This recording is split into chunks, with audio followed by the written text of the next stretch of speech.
Welcome back to another segment of Ask Nina. Thank you again for joining us today. I have a super special guest with us today. I feel so fortunate that he has agreed to come on to our show and chat with us because, as you know, Chinese New Year is just around the corner. It's actually a couple of weeks away, just over a couple of weeks away now. And I've spoken about Feng Shui quite a bit in the past, but I am by no means a master. And we've lucked out today. Master Ng has agreed to join us today, so we're very, very fortunate to have him here. So let me just tell you a little bit about Master Ng, and then we're going to get into chatting. And if you have any questions at all, make sure that you put it in the chat while you're watching live, or whether you're watching the replay. Make sure you put it in there. If I can't answer them for you, I will make sure I'll reach out to Master Ng and have him provide us with the insight and the answers, okay? So about Master Ng. Master Ng has practiced the ancient Chinese geomancy and astrology since the mid-1980s. His scope of work covers many walks of life and nationalities and helps to guide many individuals and businesses to prosper. Master Ng serves customers in over 66 countries and over 38 builders across Canada. He is the chief geomancer. I hope I said that right. That means Feng Shui Master. Okay. For many significant businesses and establishments. He is an internationally renowned Feng Shui master. His knowledge in Feng Shui and life reading has provided answers to many people and improved their life situation. Master Ng is a scholar and a philosopher as well. He is a devoted teacher and a man of positive energy. In his spare time, which I don't believe that he has much of, he teaches Tai Chi and Qigong. So we welcome, Master Ng. Thank you so much. What a privilege it is to have you here with us today. I know that this is a super busy time for you with the Lunar New Year just around the corner. So welcome. Thank you, Nina. It's very nice to see you all. It's once a year now, so Happy Chinese New Year. Thank you so much. I just for our audience, I wanted to let you know I met Master Ng a couple of years, just over 2 years ago. We had the privilege of him coming to our home when we moved into our new home. He came and gave us a reading and provided us with some recommendations and suggestions to improve the flow, the functionality, and the energy, the chi energy in our new home. So I've implemented, I think, everything. I've kept his notes. I go back and I read it quite often. So I'm so grateful that he's here today and to share his knowledge. So I know that this year is the year of the ox, Master Ng. What will the year of the ox have in store for us? Well, this year is not just an ox year. It's called metal ox. And so it's what we call between yin and yang. This is a yin year. And last year, 2020, was the worst year in our lifetime we could ever experience. Okay. And I did the prediction for 2020 back in July 2019. I know, I read that. And I actually got goosebumps because when I read your predictions usually in January.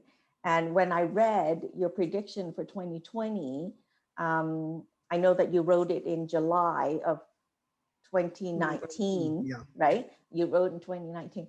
And anyway, one of the things that I still remember today is in your 2020 prediction was that there was going to be respiratory ailments. And air transmitted germs and mental illnesses, 3 major illnesses. Right. Oh my gosh. Was that ever true? Natural disasters worldwide. Right. So with the year of the metal ox being a yin year, was 2020 a yin year also or a different? 2020 is extreme yang metal and extreme yin water. So you got two extremities together. And Mm, together with the fact that the life cycle for 2020 was a 7 cycle. Then the big cycle, 20-year cycle, is a 8 cycle. So the 7 relative to 8 is a receding number, meaning warring, troubles, instabilities, and warring among countries, yeah. blaming, finger pointing. Looks like everything happened in 2020. Did it ever? Did it never? Yeah. But so is 2021 a better year with A better, significantly better year, but the wound will take some time to heal. The real turnaround point is about May this year. May? Okay. Because May happens to be the lucky month for 2021. Ah, okay. Okay. All So right. significant change won't happen until then. But before then, we still have a spike. The spike would happen in March, most likely. In March. Before Worse it than now. Worse than now. we are not in March yet. So February would be a little ups and downs. Right.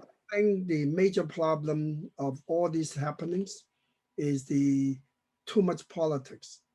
If the world didn't go through all this political turmoil and try to cooperate together, like for humanity's sake, Mhm. this virus would have been long gone.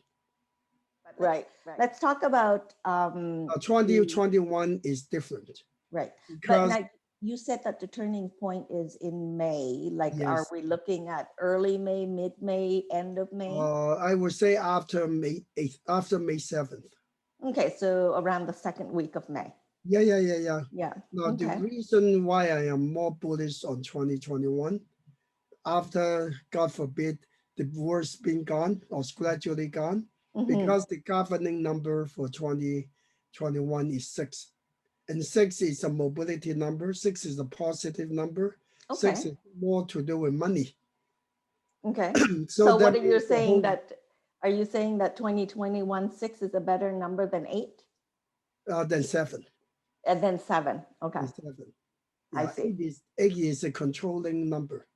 Okay. Okay, so 1 digit down is the worst, 2 digit down is better, and 6 and 8 together means money. That's Mm. why a lot of Chinese people love I know. combination 168. That is true. That is true.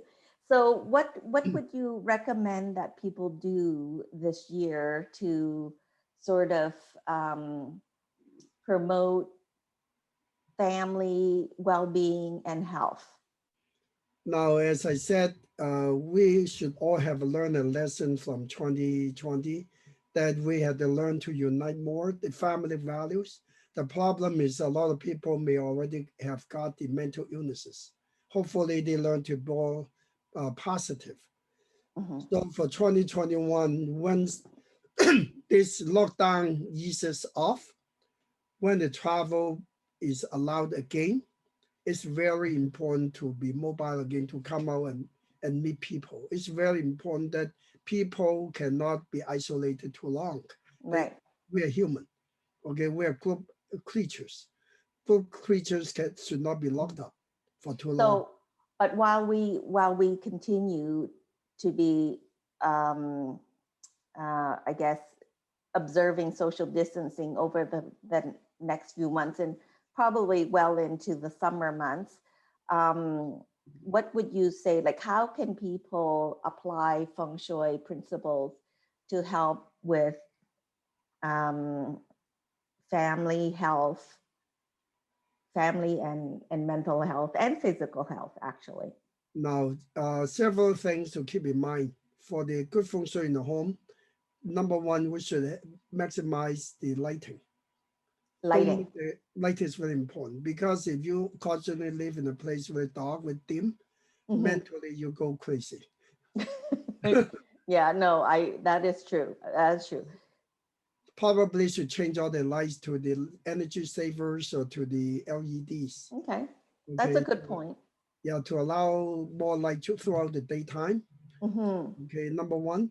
Number two, have more airflow. So don't be too stuffy. Okay. Lighting number one, airflow number two. Yeah. Right? That's a little bit sometimes difficult these days with Yeah, being because I the take the wind. winter months and you can't open the doors and windows. You, even if you don't open the walls, you can have some ventilators inside the home, like I use the fan, so Okay. there's some air Just circulating. to circulate. Okay. Circulation makes a difference.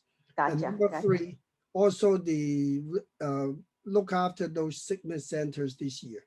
Now there are two major sickness centers in the house for 2021. One is the center north end. Okay. Okay, so center north end is the sickness center. You want to kind of defeat the center. How do you do that? Several ways. You can use the Chinese treated butternut squash, Right. or you can use a wind chime with 6 ticks uh, on it on Right. the north corner of the house, and so to minimize the chance for sicknesses. So you're when you say the north center of the house, it is the direction that the front door faces the north? Depending, no, not necessary.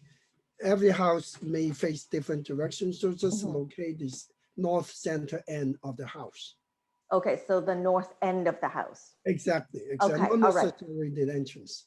I see. Okay, got Obviously, it. if the entrance is north, is more serious because that would be Mhm. the sickness center. Right, So right. be more careful. But the most serious center is southeast. The southeast. So I'm gonna write this down. Okay. North and southeast, right? Yeah, southeast is called the five yellow center. Five yellow center is a Mhm. very serious center. In my many years in Feng Shui, I discovered a little secret, and I've done it a few times and discovered it. Is if the someone has always been living in a bedroom designated as a five yellow center, Mhm. and they live there for a few years, they have a huge chance to contact cancer. Oh my. So what are you saying that if people the southeast corner is the bedroom? Is a bedroom, then you have to do something. Either you move your bedroom if you don't need to live there, or if you Mhm. need to live there, you need to do something. Some fixes. And if there's a window, then you can hang a five-tick wind chime on the window. Mhm. Okay. What is the importance of wind chimes and crystals in feng shui? Yeah, wind chime, the not all wind chimes work the same. The wind chime had to be metal, like Okay. most wind chimes that make the aluminum, they make a nice sound. Number one, Mhm. because the five yellow force and the sickness force are both earth energy. So you need the metal energy to deflect it.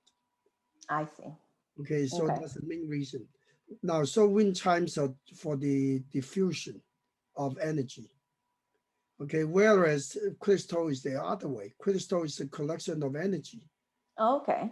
But crystals have two different kinds. One is balls, like a round crystal. The Yeah. other is pointed crystal, and the purpose is quite opposite. So round crystal is a pure crystal to collect energy. So you want to put it in a good energy center to Mhm. collect that kind of energy. Whereas the pointed crystal, like a prism, is to diffuse or deflect or to beat up the bad energy. Okay. Okay, Okay. so for example, in the five yellow center southeast, if you don't like wind chimes, some people are kind of crazy about wind chimes, some are afraid of wind chimes. You can use crystal prisms instead. Oh, that's a great tip. Thank you so much for that. Thank you. To use pointed things to fight off negative energy. Use round things to collect positive energy. Yes. So where there's uh, positive things happening that you want to keep and store, you use around it. Because after all, in doing feng shui, I still think health is still number one. Of course. You know, you don't want to move in a house and everybody gets sick. You don't want that. Right, right. Absolutely. Like and that was one of the primary reasons that we had you at our home. And because it's a brand new home and brand new build, vacant land, we wanted to make sure that, our family was going to be healthy and well in this new home. So thank you very much for that. So I also I wanted to ask you, for some of our viewers who are not quite as familiar with Feng Shui, um, what would you say is the core belief of Feng Shui? Now, Feng Shui is the method, it's a very mathematical, nothing to do with astrology, nothing to do with the religions or superstitions. It's a pure science by itself. It had to be calculated. So Feng Shui originated from I Ching. I Ching is a book of changes that was written 5,000 years ago, China. Okay. And you can say I Ching, the book of changes, is the first human computer ever created. Wow. Because I Ching is strictly yin and yang.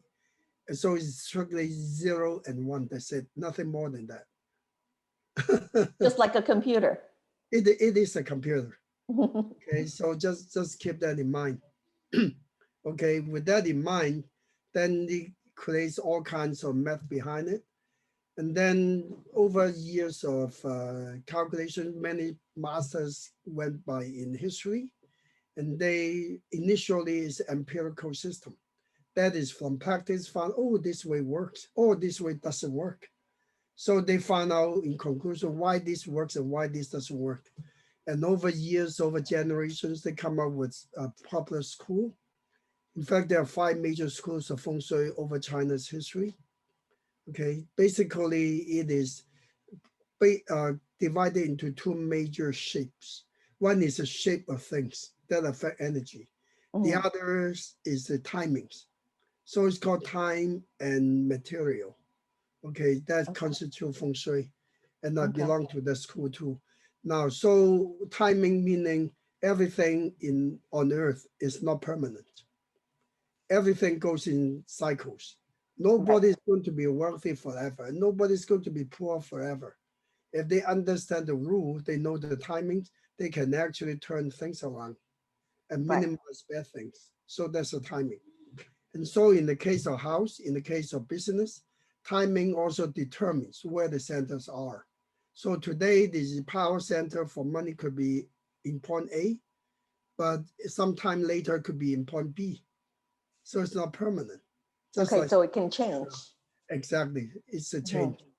But And shapes are more obvious. Okay, shapes, for example, how does energy work? Energy will congregate by objects, especially pointing objects, and we transmit back out. So, for example, if we're sitting like this, and in front of us is always a pointed point, like the corner wall. You know what? You even if you close the eyes, you feel some energy coming, and eventually you don't feel right, you feel wrong, and things always go negative. Yeah. So that's because of the shape of things can affect how energy works. Well, I completely get what you're saying and what you're sharing here, because sometimes I sit in my own home, and when something doesn't feel right, it just doesn't feel right, and I keep looking at it and I keep looking at it until I can't handle it anymore, and I get up and I move it or change it, because it like I really believe that when something doesn't sit right in your gut, that it's telling you that it needs to get changed. Yeah, that's exactly correct. So shapes are more obvious. Now, real estate is an area that is of great interest to myself and our audience. Can you give us some highlights about your predictions for the real estate market, specifically in Canada, of course? Well, when I did my prediction for last year, that I did in 2019, I said by mid-July, my second half of the year, real estate would take off. And look at it, it did, regardless of the virus. I know it did. And my prediction is for 2021, real estate is going to lead the road to recovery. Why? Because the number 6 also means mobilities, means moving, means traveling. Right. So when people move, what do they want? They want houses. That's true. That means real estate will go crazy. So my prediction, my bold prediction is between 2021 and end of 2023, a lot of houses in GTA alone may shoot up as much as 50%. 50, 50. That's correct. That is crazy. That's not crazy, that's low. Well, you know what? Some of my agent partners and friends and colleagues are going to be very happy to hear that. I don't know about buyers, but agents and sellers are going to be very happy to hear that. Yeah, but real estate would do well in general in Vancouver as well. Okay, for Yeah. change. Last year was terrible for Vancouver. So this year is a bit of a comeback. Right. Right. Yes. Okay. Yeah. So And it's more local people moving more domestically than from international. yeah, not necessarily immigrants, because it's Right. pretty hard to fly in Canada now. Right. Right. But the Right. local people want change anyways. Right. Now, Right. some of these major changes had to do with aging. Yeah, With because aging. aging, people getting Right. older, Right. longer. You know what happened? The knees don't listen. That means they want bungalows, so they want condominiums. They Right. can no longer climb stairs like they used to be. So Mm-hmm. that's a major shift. Okay, so you're predicting that condos are going to do well in 2021? Eventually, Yeah. but the bungalows would be the hot item. Two things are hot items, or three things. One is bungalows. Mm-hmm. Second is cottages. Third, Mm, warehouses. right. Warehouses? Yep. Oh, why warehouses? Years ago, about 5 years ago, I said Toronto warehouses would be a hot commodity. And those smart who listen to me would Mhm. buy up warehouses. Today, they would make so much money. And look at that. You can't even buy one now. They are in hot demand. Why? Because of e-commerce, Right. That's logistics, right. logistics. And I Right. predicted that 5 years ago. That's amazing, amazing. So I wanted to ask you a question about something that I know that Asian people do specifically, is that just before Chinese New Year, they frantically clean their homes. They're tidying, cleaning, dusting. Like, what is the importance of that before Chinese New Year? It's a custom. So to clean the house out, meaning to remove all the bad luck Mm, and then welcome positive energy in. right. Okay, but there's one more custom you didn't mention. Oh, tell me. On Chinese New Year night, you are not supposed to take a bath. Which one? Chinese New Year night, Eve, Chinese The New eve, the yeah, eve or the day? Eve, The Eve. eve. Oh, okay. You should not take a shower. That means you carry whatever you have to the New Year. So you take a shower on New Year Day instead. Oh, okay. So my mom always told me that it's from New Year's Day that you don't do that because you want to keep all the New Year good luck. Yeah. So there are different customs. In fact, it's very crazy. I don't know who created it. But the reality is depends on which village you come from. They are all different. So different villages, different beliefs, I So see. I don't But think it's a good idea. I think it's a good idea to be clean anyways. okay, so you yourself don't believe in that custom. Mainly because of money. They don't want to wash away the money. They want to carry the money to the next year. Yes, On that New is true. Year is New Year Eve. You should not take a bath. Okay. All right. Well, I have to change my custom this year then, because usually I do that on New Year's Day, not New Year's Eve. Actually, the Chinese New Year week goes for 2 weeks, Yes. from the 1st to the 15th, and different days have certain significance. Do you know the significance? I don't. Okay, now the first day, obviously Chinese New Year Day, which happens to be February 12th this year. Mm-hmm. Okay, but the beginning of the new year is the second day. Second day Okay. is called the opening of the new year. Okay. Literally speaking, opening of the new year. But the funny thing is the third day is called the day of arguments. Oh, okay. So you should listen more, talk less on the third day. I see. I see. Okay. Then it jumps to the seventh day. Seventh day of the Chinese New Year means everybody's birthday. Everyone you meet, you say happy birthday. Oh, I didn't know that. Yeah, now you know the 7 days very important. Mm, But the most important day is the 15th day, the last day of the Chinese New Year festival, because that's called, in the old days, it's called the Lantern Day, Lantern, mhm. Lantern. Yes. Okay, and in effect, it's called the Chinese Valentine Day, because traditionally that's a time when all these beautiful ladies, girls can come out, have fun, have parties, and meet the boys they like. Well, it sounds Day of like freedom. we need to have our own 12 days of Chinese New Year song so that we remember what each day means or what each day represents and brings for us. Yeah. So, okay, so just one last question for you. What are some tips that you would like to offer for our audience for this coming Lunar New Year? Number one, please exercise well. Learn do more Tai Chi, do more Qigong. In fact, I teach Qigong every Tuesday and Friday night, 9 to 11 p.m. for free. I can send you a link for that. Oh, so you're doing that virtually now? Virtually, unfortunately, people can't come to see me. Yes, So yes. No, look, please actually do send me the link so that I can post that. Zoom is on Zoom, absolutely no charge, and Okay, it's done in English, so everyone should understand. lovely. And then two good exercise, and one more important thing: drink more Chinese tea, Okay. because Chinese tea Green or have black? both are good, both are good, Okay. All because right. they have good ingredients to improve our immune system and works as a good guardian against the COVID. Okay. So it's like a purifier. Yeah, like purify exactly. And there's Okay. many benefits. See, when we wash hands with these detergents or whatever hand cleaner, over time our hands become very dry. But if Mm-hmm. you wash your hands with Chinese tea, your hands don't get dry. Oh, okay. I've never done that. Yeah, That's and a it good. remove the extra oil. Okay. Don't forget this virus, COVID, is covered by oil surface. So if you can destroy the oil covering, then Mm-hmm. you're clean.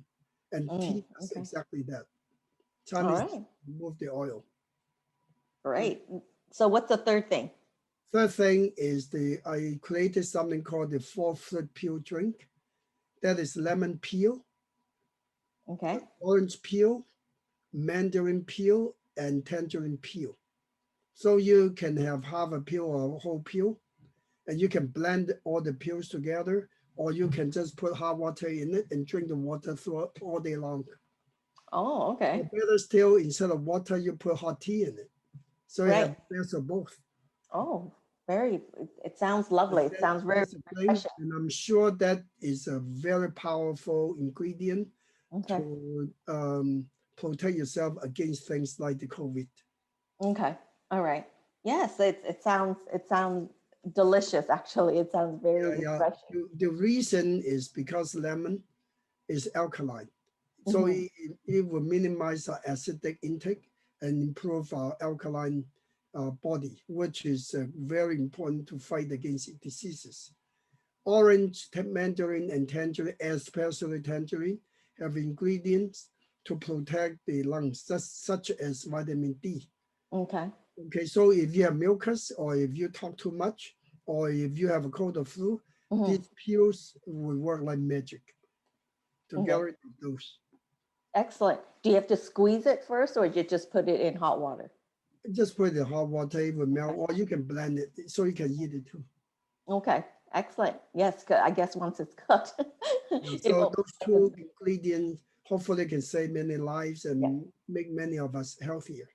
So that's lemon, orange, mandarin, and tangerine. Exactly.